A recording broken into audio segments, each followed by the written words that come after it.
Next on our agenda is the British Association of Urological Surgeons and Sri Lanka Association of Urological Surgeons Symposium on Higher Surgical Training in Urology by Professor Joe Cresswell, Dr. Tharani Nitkunan and Dr. Ranga Wickramaarachchi. I warmly welcome you all to the stage.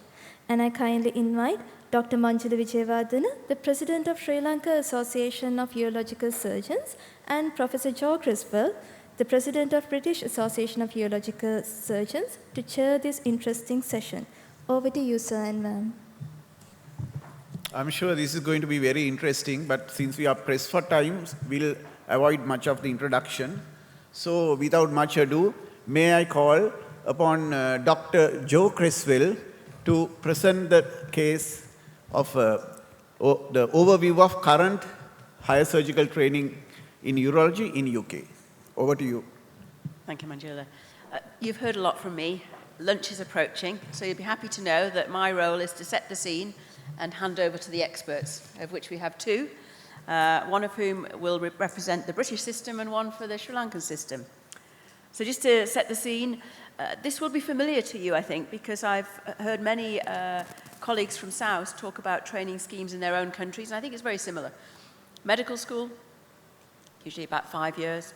2 years as a foundation doctor doing a generality of medicine and surgery. And then we have 2 years of core training, which includes a lot of general surgery, but also themed towards urology.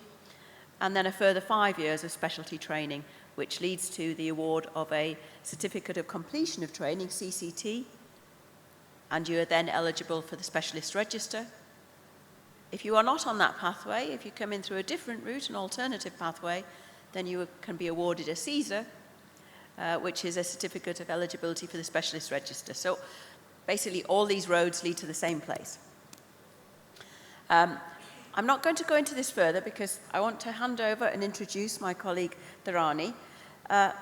In the United Kingdom, the training of urology is guided and organised and regulated by the Specialty Advisory Committee for each specialty, of which there is one for urology. And this group reports to the General Medical Council and to the Royal Colleges. I have been a member of that group within the last few years, but Tharani is currently a member of that group and has great expertise about the current pathways, which are changing in response to various challenges that the UK has faced in terms of training. So I'd like to introduce my friend and colleague, who need not get up immediately. I've got a few words to say, please. So Tharani Nitkunan is a valued friend and colleague, a consultant urological surgeon in the United Kingdom. But for those of you who have not realised, she was born in Jaffna, in Sri Lanka. I didn't know. She'd spent 10 years of her life living in Fiji. And she's married to a Welshman. I did know that.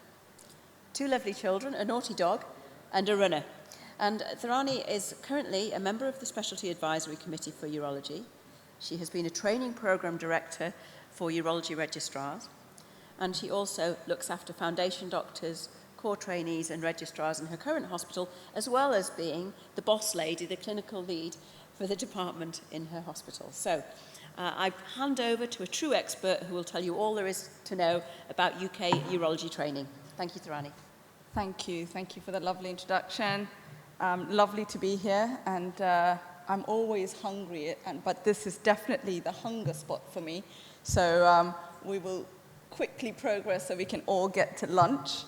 A pleasure to speak to you all, and I'm going to be talking about pros and cons of portfolio-based assessment. This is how I started. I had to fill out a little logbook, which was a paper record of the surgical operations that I was doing, and we had to give it a number, a 1, 2, 3, or 4. 1 if you're assisting, or rather 4 if you're assisting, and 1 if you're doing the operation without assistance. And I'm a little bit embarrassed to show you my logbook, because I feel the SARC region had the number of operations that you all do is just so impressive. So PCNLs, 3, puts as a little SHO. I feel embarrassed to put it up on the screen. But I am proud of my 2 right hemicolectomies. That was operation record 2, i.e. Having my hand held, but I definitely felt that I was doing it. And this was 1 year out of qualification. This is one of the new things that's come in that Joe alluded to. We now have a new urology curriculum. We are the BAUS, so this is an 85-page document compared to the 44 pages of the Sri Lankan Postgraduate Institute of Medicine document. There are lots of similar themes, being able to run a clinic, do MDT work. And in the new curriculum, there's 5 particular standards that Jo was going to go into in her talk, but I'm just going to briefly mention it to you. And what we're trying to do is train our registrars so that they come out as a day 1 consultant. And a day 1 consultant needs to be able to run an outpatient clinic, do an on-call, manage inpatients, work within an MDT, and operate. Operating is just one of the 5. And one of the reasons why that curriculum was changed is because so many sort of GMC complaints is about communication and patient selection, things that have all been discussed today. So how do we log it? How do we log our assessments? The ISCP, which is the Intercollegiate Curriculum Program, is a website that is used to log these assessments, and then the e-logbook to log operations. So these are all 3-letter acronyms: WBAs, work-based assessments; CBDs, case-based discussions; DOPS, PBAs, MCRs, whole load of 3-letter acronyms. But what we are trying to do is to be able to judge on sort of daily practice. Are you able to run an outpatient clinic, i.e. see a patient with a raised PSA and manage that? And you log it as evidence. So a trainee would log a case-based discussion of, I have seen a patient with a raised PSA and I am able to manage this patient, with, again, various levels of supervision. So rather than just saying level 4 is the highest, which is able to act as a day 1 consultant, we now have a little bit better, sort of to be able to show excellence, really. So level 5, beyond a day 1 consultant. And this is what a case-based discussion on that ISCP website looks like. This is something that the trainee would fill out and a trainer would sign.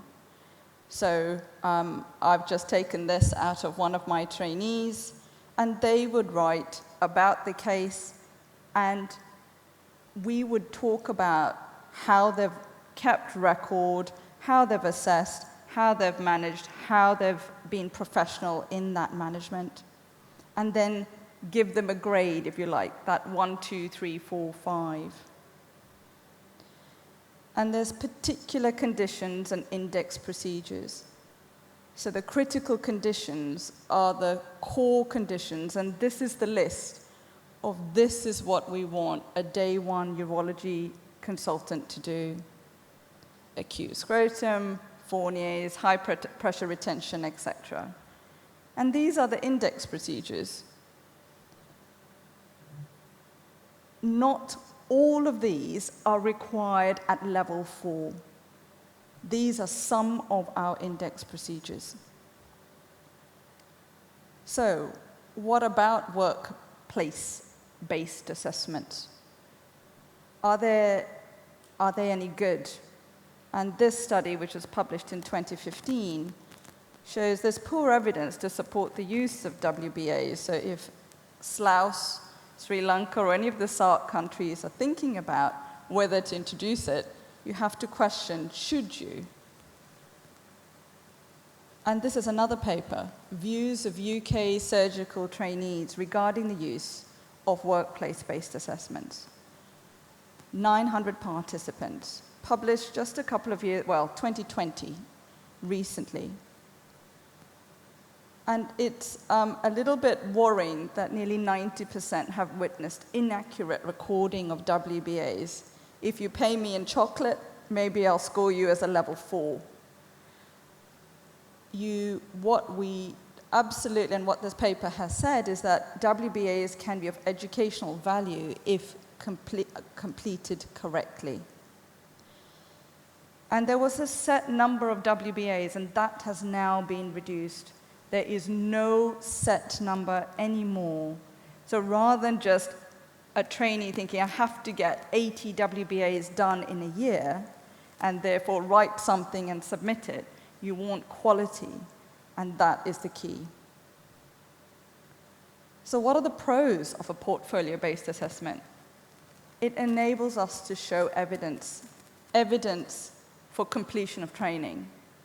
Evidence so that my mums on the WhatsApp group, when they ask me, is this surgeon a good surgeon? You know that they've gone through due process to be signed off as competent. It enables reflection. Sometimes we don't have time, and I feel Sri Lankan urology, with the number of cases that you see in a day, time is even more limited.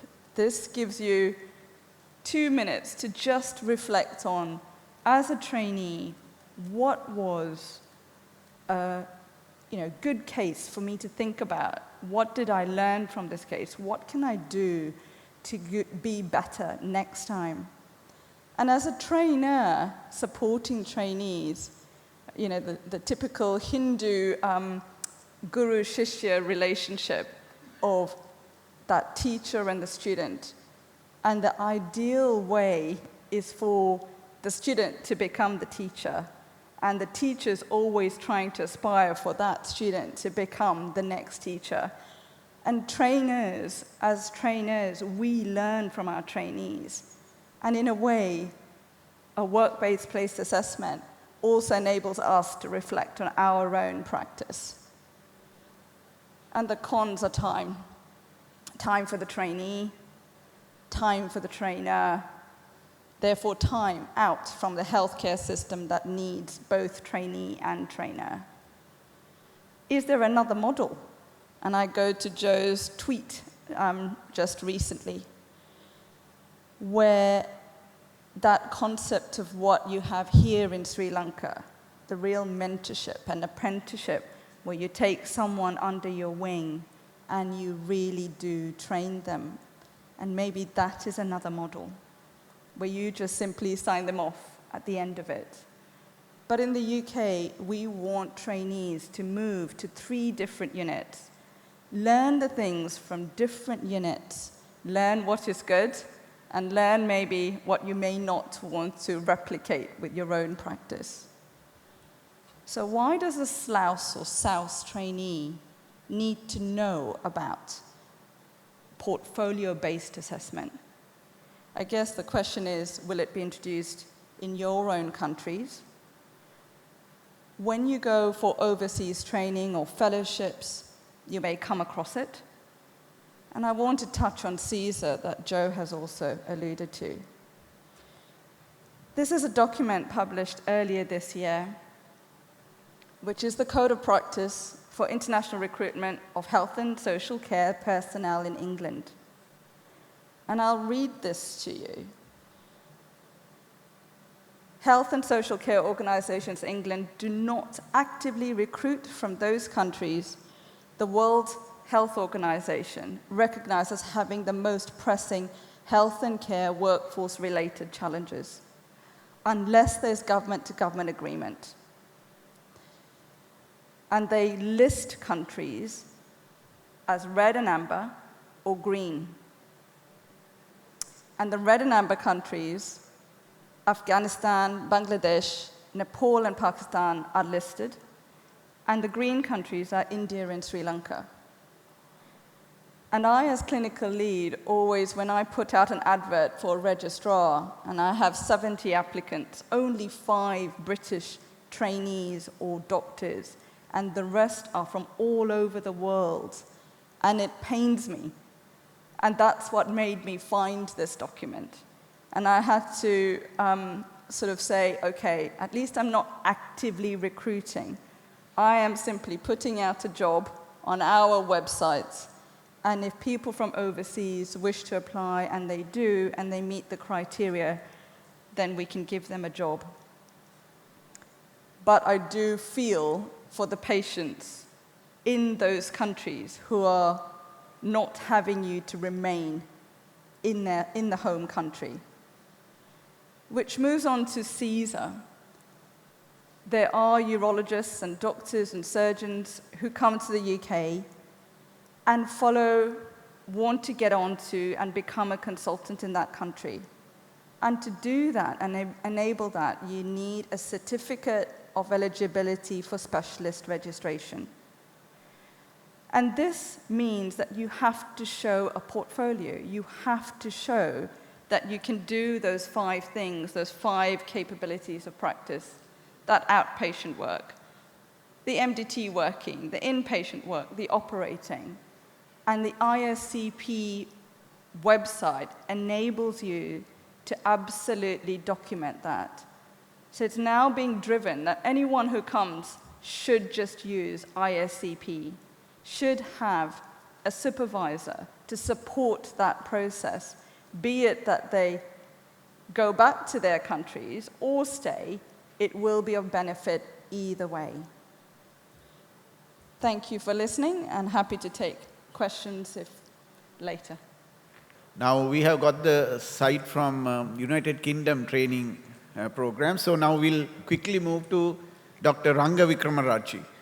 He's senior lecturer in surgery at Kothalawala Defence University, and he's also the consultant urologist at the University Hospitals of KDU. Over to you, Ranga.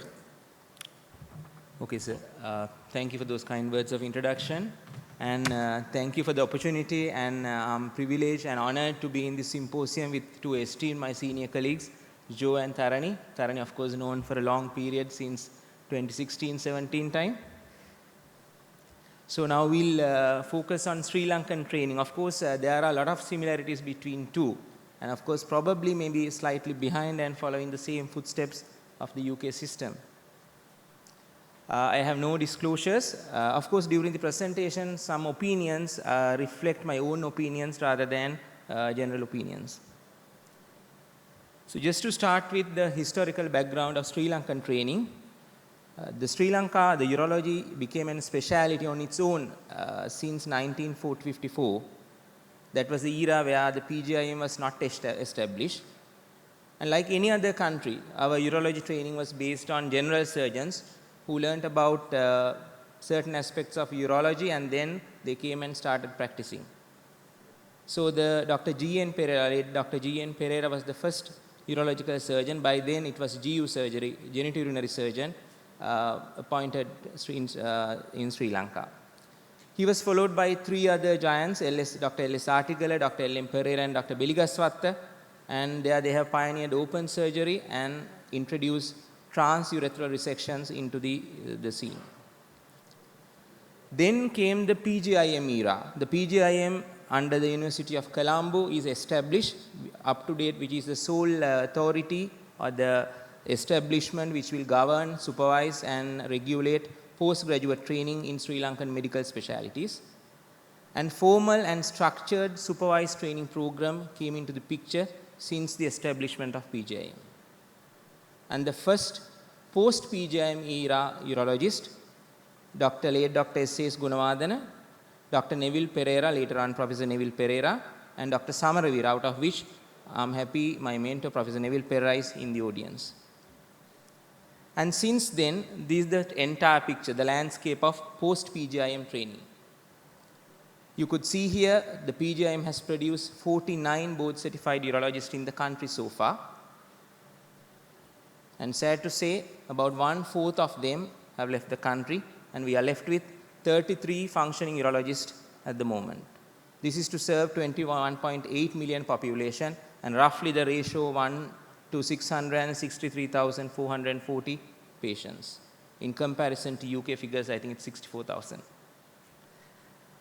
Well, if I look into the surgical training in Sri Lankan setup, I could divide into two categories, the two stages, the basic training and leading up to the higher training.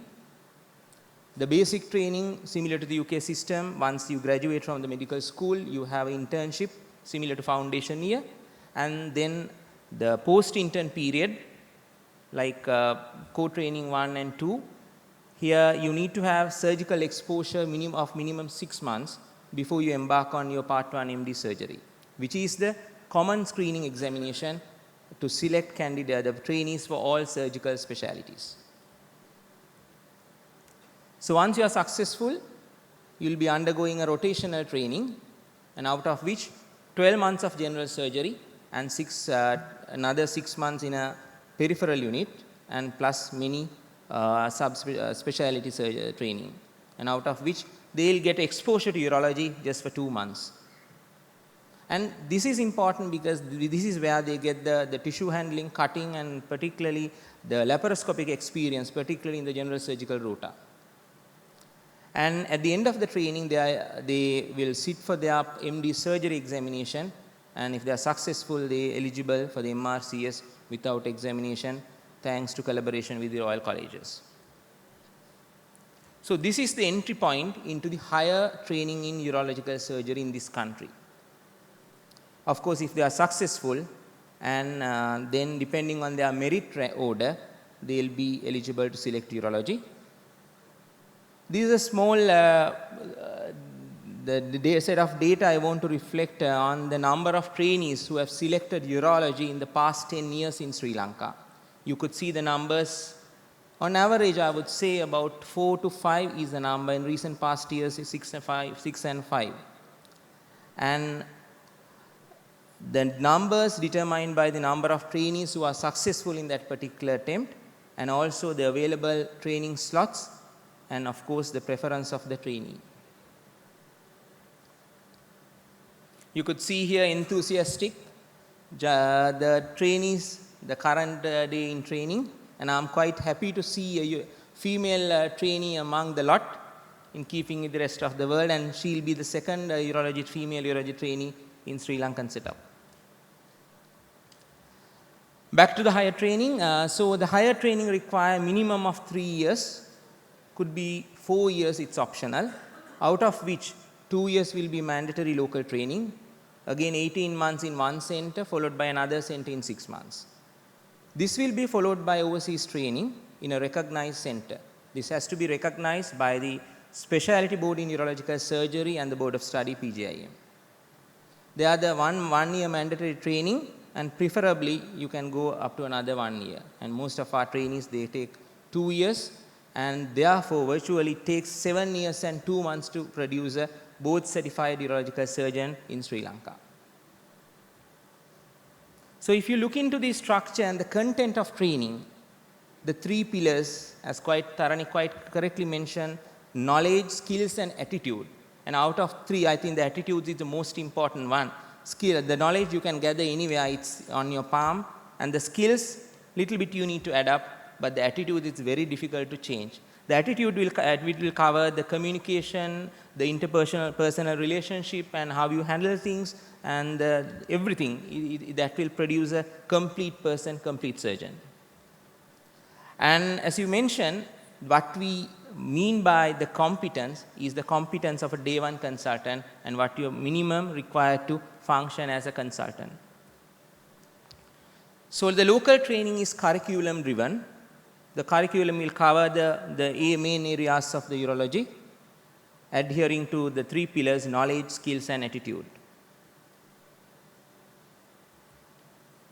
So the training opportunities in the local setup could be outpatient, in-ward patient, then the operating theatre, multidisciplinary team meetings, uroradiology, pathology meetings, and of course 3 monthly mortality and morbidity meetings are essential, and they will be engaged in on-call rota, where they will be exposed to a wide array of urological emergencies.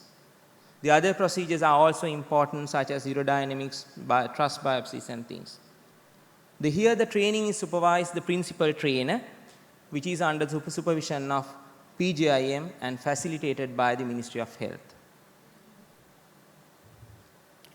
When you look at academic training of our trainees, they have the options of getting exposed to the academic part using conferences similar to this one, the workshops, training sessions, then online learning sessions, journal clubs. In particularly, I need to mention the TRAM, tri-monthly regional academic meeting of Sri Lanka Association of Urological Surgeons is quite popular those days, and the CME activities.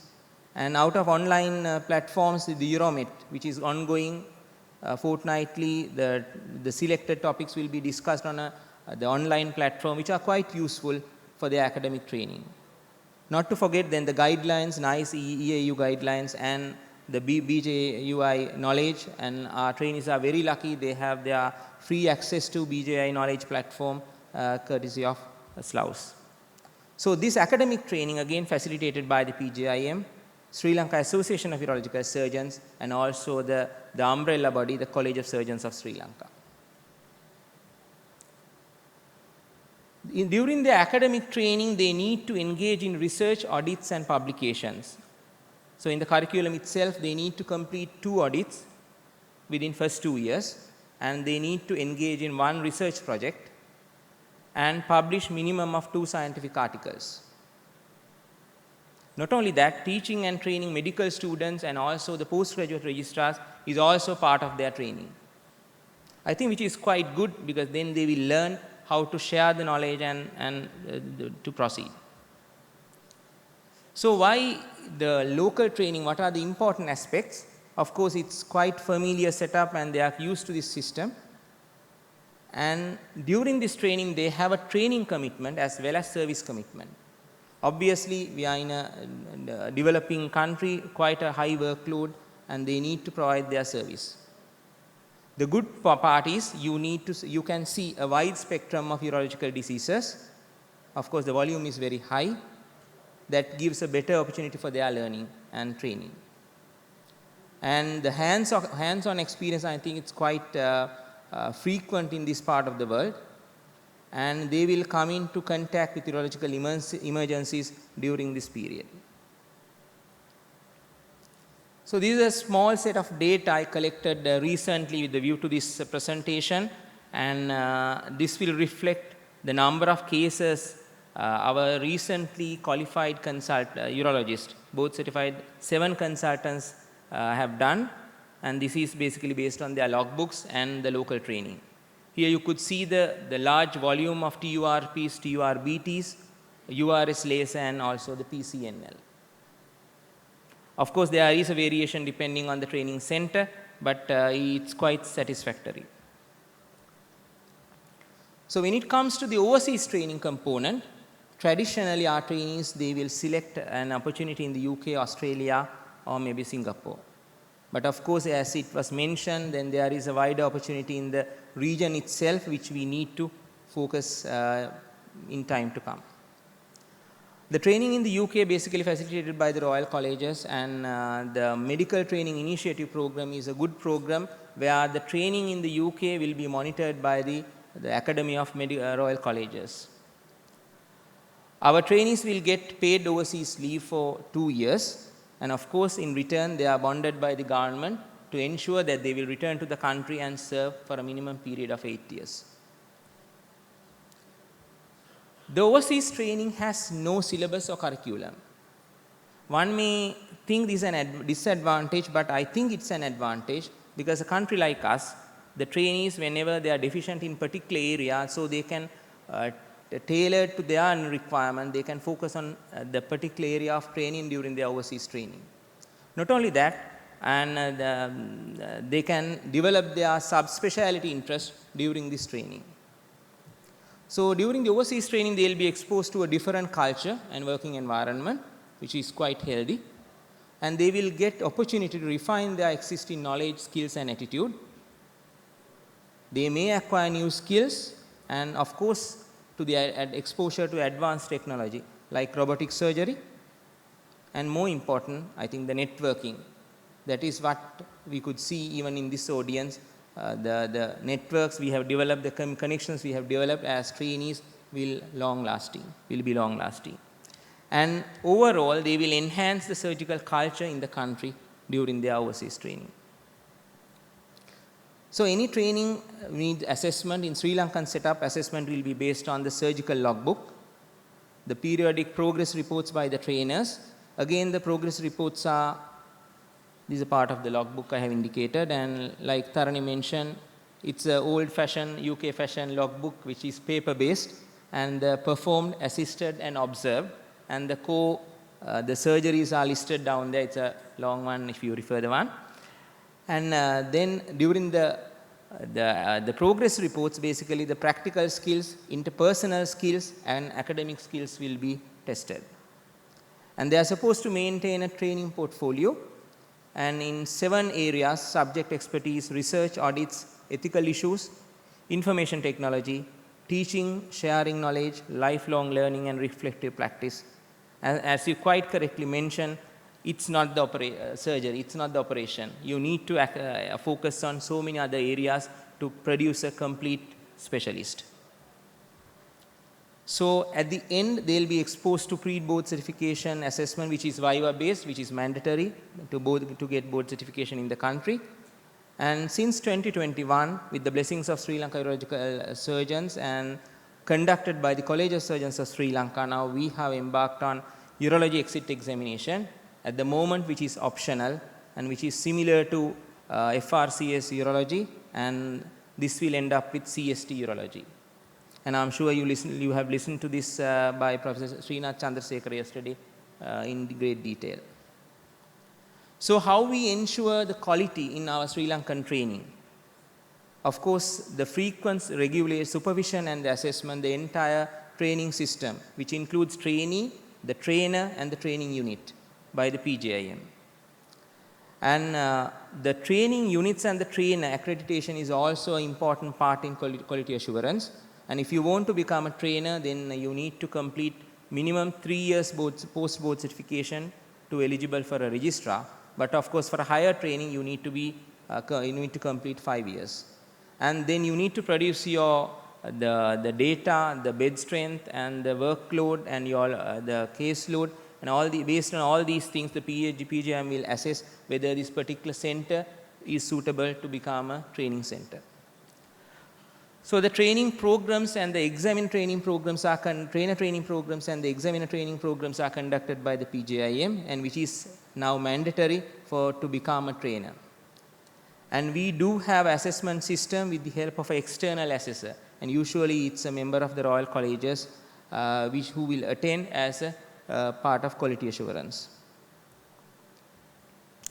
There are certain transformations I have witnessed, and of course the nomenclature has changed. Earlier it was genitourinary surgery up to 2017, now in keeping with the rest of the world, which has turned into urological surgery.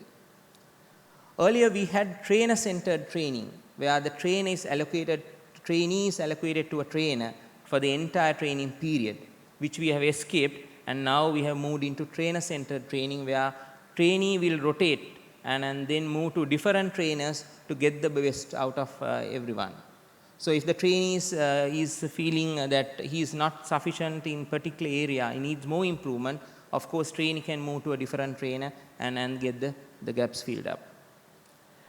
And subjective assessment is of an objective assessment based on portfolio, and the interview-based pre-board certification assessment now is slowly moving towards examination-based assessment with the implementation of executive examination, though it is still optional. So like in any system, of course there is room for improvement. My personal opinion, I think we need to be moving towards e-logbooks and e-portfolio, and the exit examination of urology has to be mandatory for our trainees, and we need to set up benchmark for each core surgical skills. Now for example, we know there is a learning curve. For example, TURP, the minimum number that the trainee has to perform, maybe 50 or 60, whatever we agreed number, we need to put benchmark for each surgical skills. And the formal structured trainees feedback, I think, which is vital to improve our system, particularly the training program, the entire program, which includes trainer and the training unit.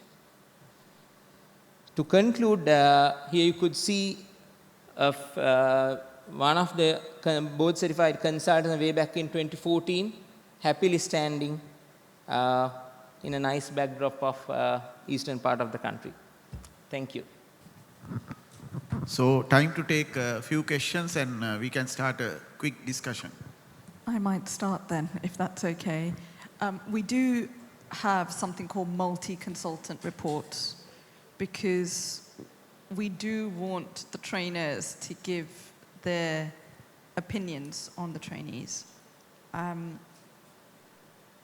what we have found is that if you have 3 consultants they find that they're able to say things in a more solid way to a trainee of how to suggest areas of improvement, if you like.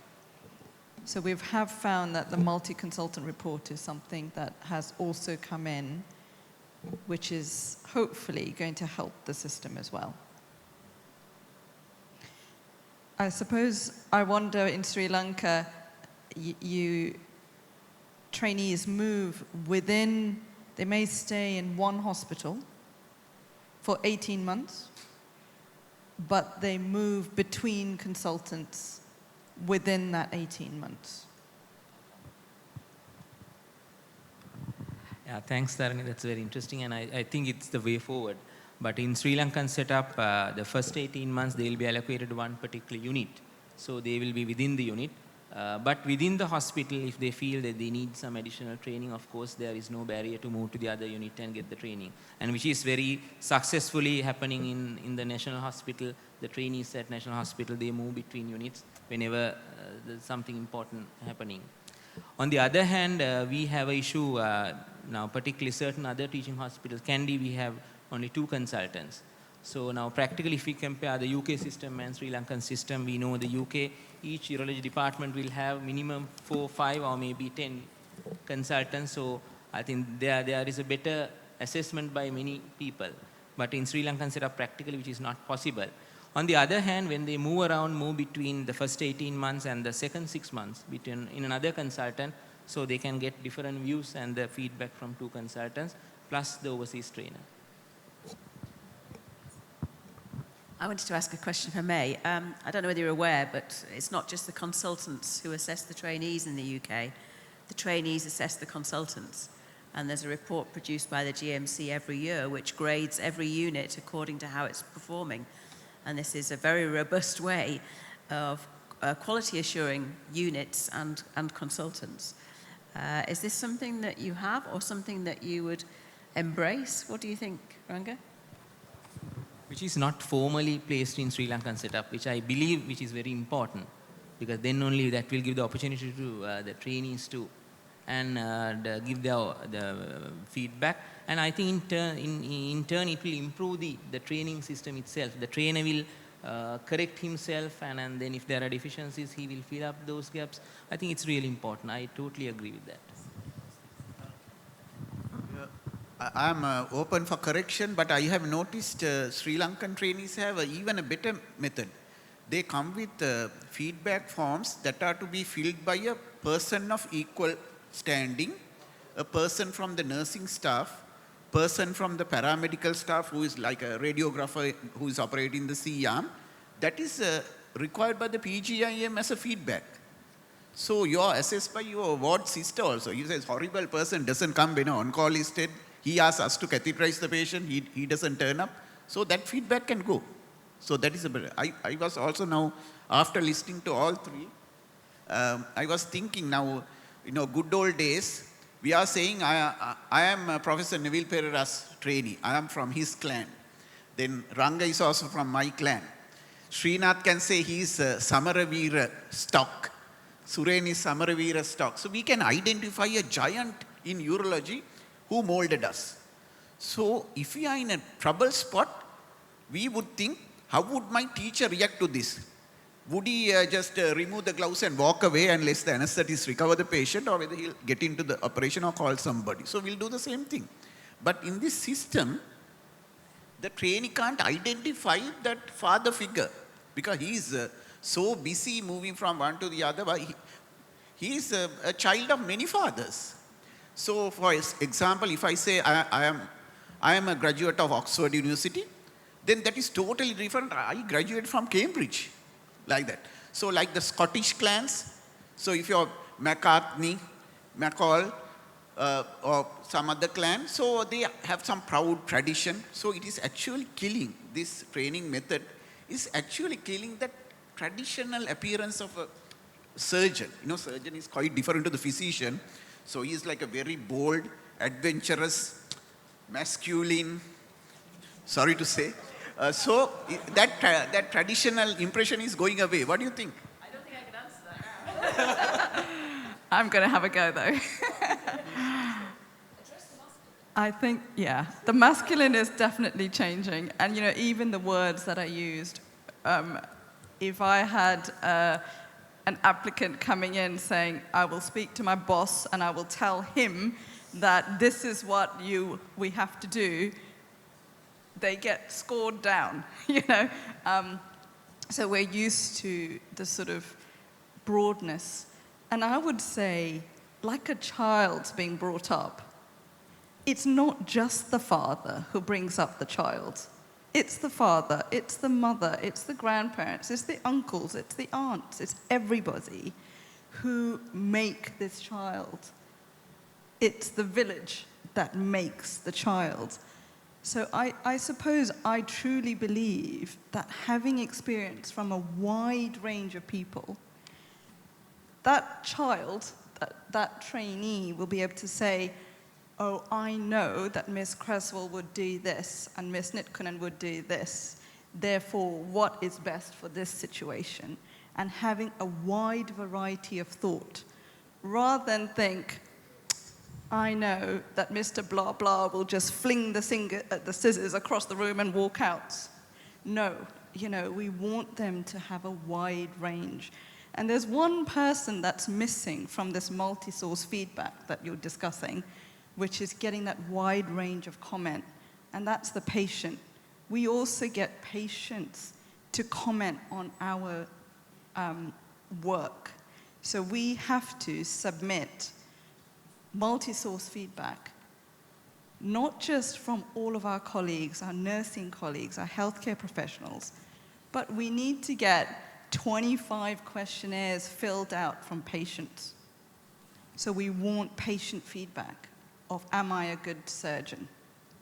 Thank you for a very interesting discussion, more than the presentation.